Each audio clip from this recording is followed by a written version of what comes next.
Pelan, pelan, pelan, pelan, pelan. Sana, terus. Syedaralun, sebanyak 9 unit rumah warga di Kampung Owak, Kecamatan Linge, Kabupaten Aceh Tengah pada Senin 21 Februari 2022 malam hangus terbakar.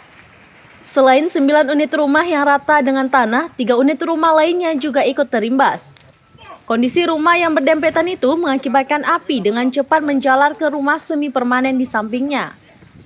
Kapolres Aceh Tengah AKBP Nur Rahmanul Hakim SIK melalui Kapolsek Linge Ibda Ibidiansyah yang dikonfirmasi serambinews.com pada Selasa 22 Februari 2022 mengatakan kebakaran terjadi sekitar pukul 22 waktu Indonesia bagian Barat saat arus listrik di kampung itu padam.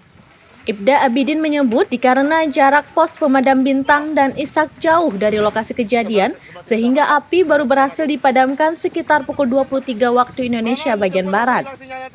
Setelah dilakukan pendataan, korban kebakaran tersebut diketahui sebanyak 13 kepala keluarga. Usai kejadian tersebut, korban kebakaran mengungsi ke rumah keluarga di kampung tetangga dan juga rumah warga lainnya. Ya bang, sebelah sini udah aman bang, tinggal ke sana tuh. Mana di telepon langsung hilang sinyalnya tadi. Kiriman pun udah aku telepon juga. Wayar, wayar, wayar.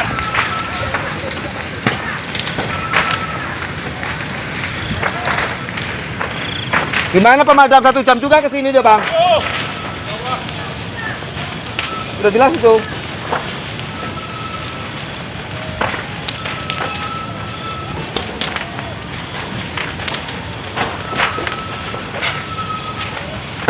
Dari Takengon, Budi Fatria, Surambi On TV.